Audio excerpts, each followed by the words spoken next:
السلام عليكم ورحمة الله وبركاته. حبايب دودي ماسة، اخباركم ايه؟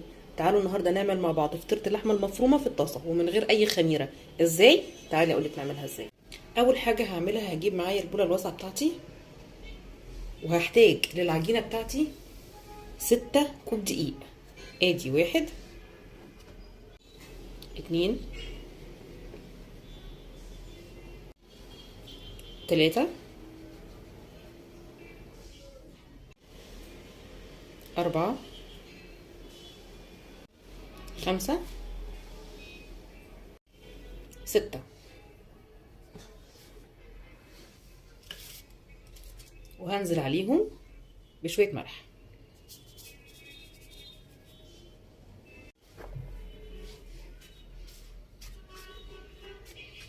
هقلب الدقيق مع الملح كده، وهنزل بميه فتره شويه بشويه، وابتدي اقلب تاني.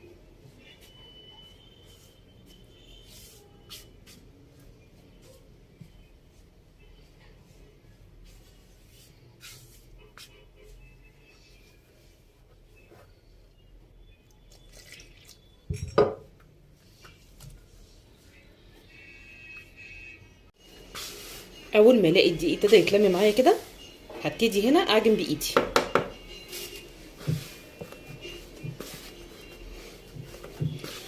ولو احتاجت ميه بضيف ميه شويه صغيرين بشويه صغيرين عشان العجينه بتاعتي تبقى مظبوطه.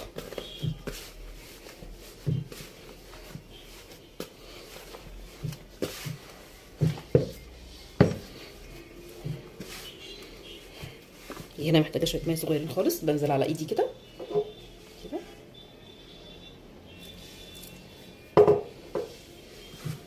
وابتدي اعجن تاني.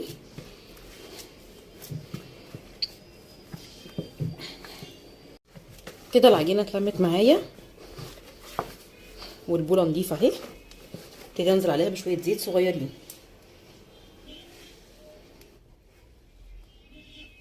معلقتين زيت بالظبط، واكمل عكايه.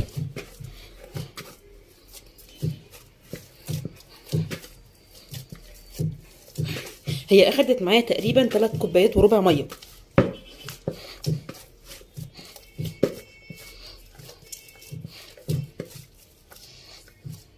كده شلتها من البوله بتاعتها ما بتلزقش، وهبتدي اعجنها لمده 3 4 دقايق عشان تطلع مظبوطه معايا.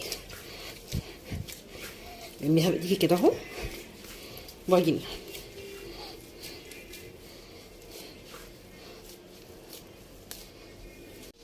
كده انا خلصتها معاكم، طريه زي ما انتم شايفين وسهله في العجن. هجيب البوله بتاعتي وادهنها زيت،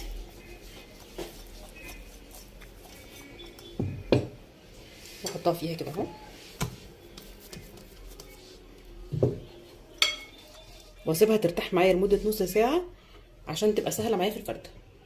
تعالوا بقى على ما العجينه بتاعتنا ترتاح نعمل الحشو. هنعمل حشو ايه؟ هنحتاج نص كيلو لحمه مفروم، نص فلفلايه صفرة، ثمره طماطم، عفوا فلفلايه خضراء، نص فلفلايه حمراء، 3 فصوص توم، ملح، فلفل حبهان، وبصلايه متوسطه متقطعه قطع صغيره. ويلا بينا نعصج اللحمه المفرومه. معانا الحله بتاعتنا، وهننزل فيها بمعلقه سمنه وندوب السمنه، ونهدي النار بتاعتنا هنا خالص. وهنا هنزل باللحمه المفرومه بتاعتي تاخد الصدمه بتاعتها على النار.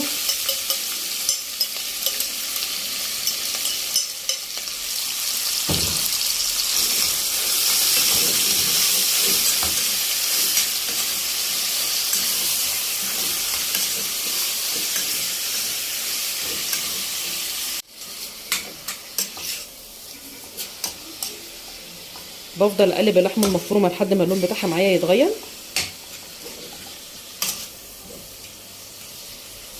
هنا اللحمه دبلت معانا كده زي ما انتم شايفين ولونها اتغير. هبتدي انزل عليها بالفلفل الاحمر والفلفل الاخضر واقلب.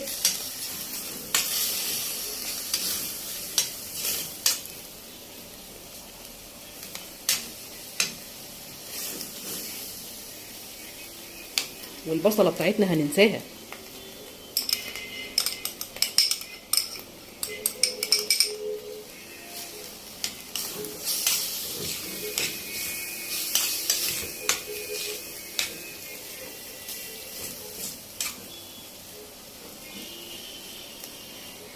وفصين الثوم بتوعنا، واخيرا وليس اخرا الفلفل الاصفر والطماطم.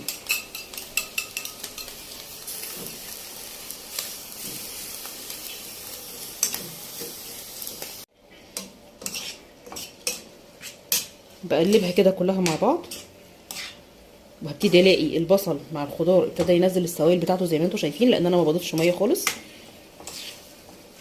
هنا بقى هنزل بالتوابل بتاعتي، ملح وفلفل اسود و3 فصوص حبهان.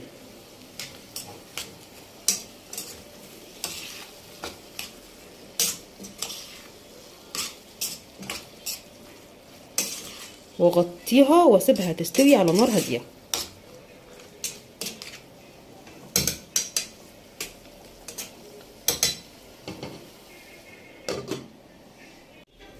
على ما اللحمه المفرومه بتاعتي تستوي هنرجع للعجين تاني. احنا كده سيبناها ترتاح.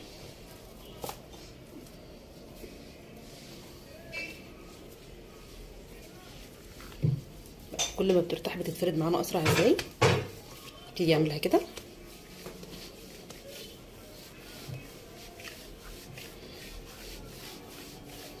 بالطريقه اللي انتوا شايفينها دي.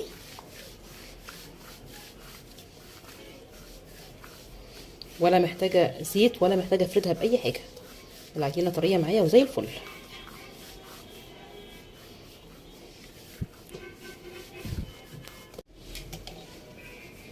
انا عملت العجين بالشكل ده كده، وهبتدي اقطعها معايا لقطع متساويه.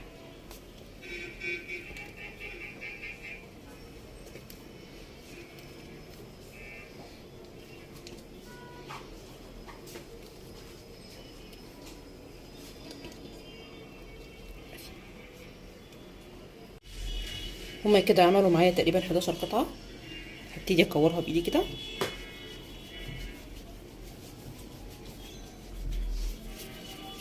زي ما انتوا شايفين، واسيبها ترتاح تاني.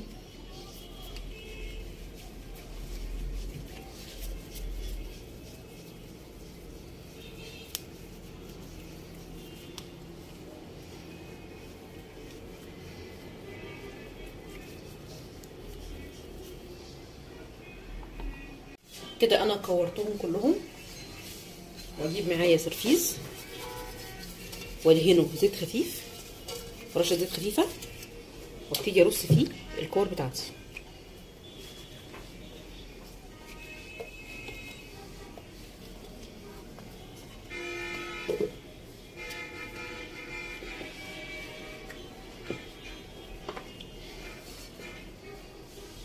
ومش هاجي ناحيته، هغطيه وهسيبه برضو يرتاح لحد ما اللحمه المفرومه بتاعتي تستوي وتبرد تماما.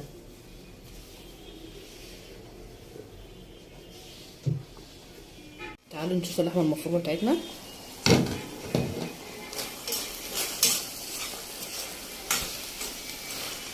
كده اللحمه المفرومه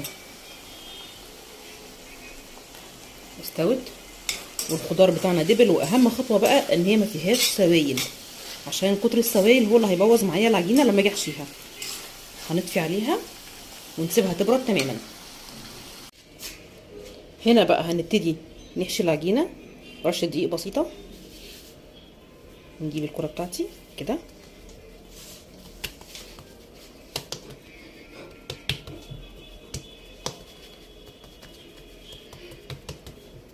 وابتدي افردها كده. بعدين هفردها بنشابه كده،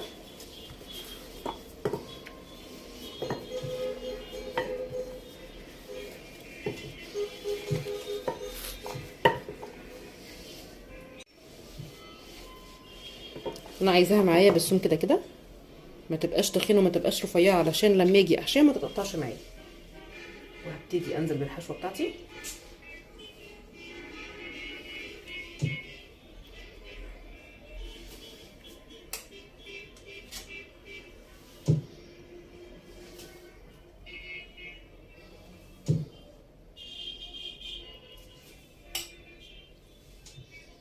والمها على بعض كده.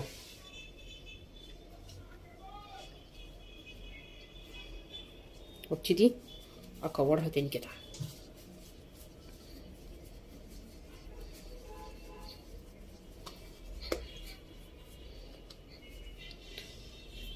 واسيبها شويه،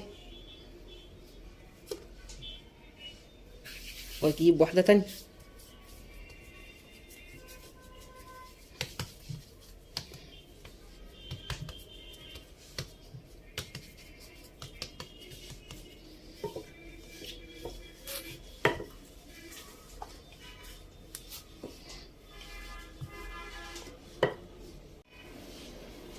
وابتدي احط الحشو تاني.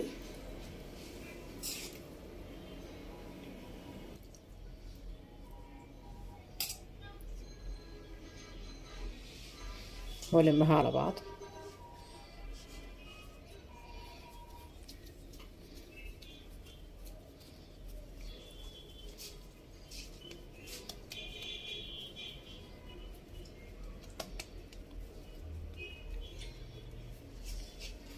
واسيبها واكمل كده. انا حشيت كل الكميه عندي بنفس الطريقه زي ما انتوا شايفين. هغطيها وابتدي اسحب منها واحده واحده، من اول واحده انا عملتها لحد الاخر بنفس الترتيب. ادي اول واحده عملتها. تفردها بالراحه كده، افرد بالراحه خالص عشان اتاكد ان العجينه معايا من فوق ما تتقطعش من اللحمه.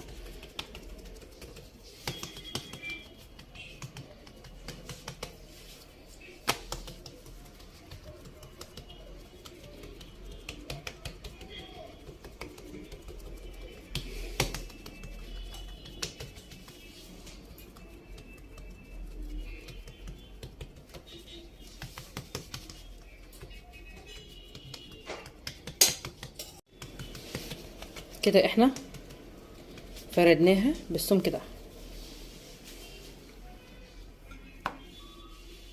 وهنجيب غيرها نفردها بنفس الطريقه على كل جنب شويه.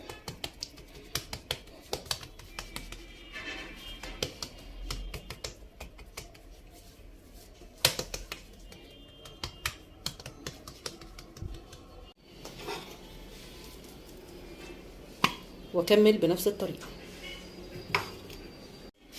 هنا معايا طاسه على نار حاميه، مجرد ما تسخن واحط العيش بتاعتي واحط الساندوتش بتاعي، اوطي النار خالص.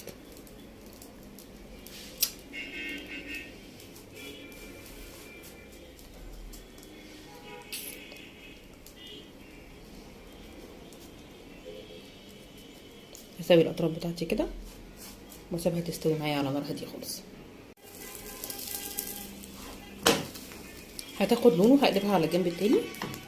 هي بتستوي بسرعه جدا.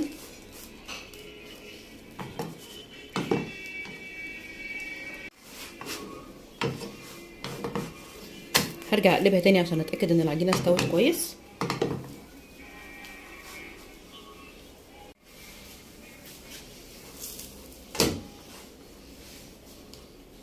تقدر تاخد من السلمه بتاعه اللحمه. هي ما بتاخدش حاجه على النار، هي بتستوي بسرعه جدا.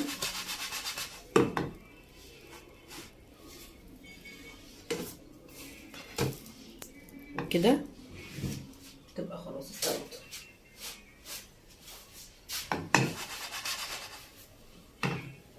بعد ما طلعناها هنمسح الطاسه عشان لو في بواقي دقيق ما تحرقش اللي بعدها، ونرجع نحط واحده تانية ونسيبها تستوي.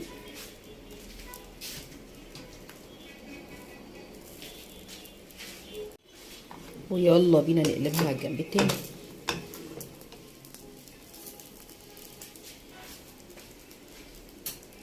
طاسه جافه يا جماعه، مش مدهونه اي حاجه.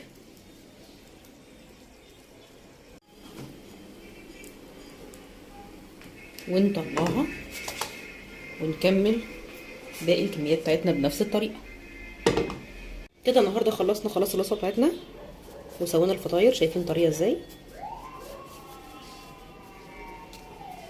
جميله، شكلها جميل والاطفال عندكم هيحبوها قوي. فين بقى لايكاتكم الجميله واشتراكاتكم؟ لو عجبكم الفيديو ما تنسوش تشتركوا وتضغطوا على لايك. ولحد الفيديو الجاي ان شاء الله اسيبكم في رعايه ربنا وامنه، والسلام عليكم ورحمه الله وبركاته.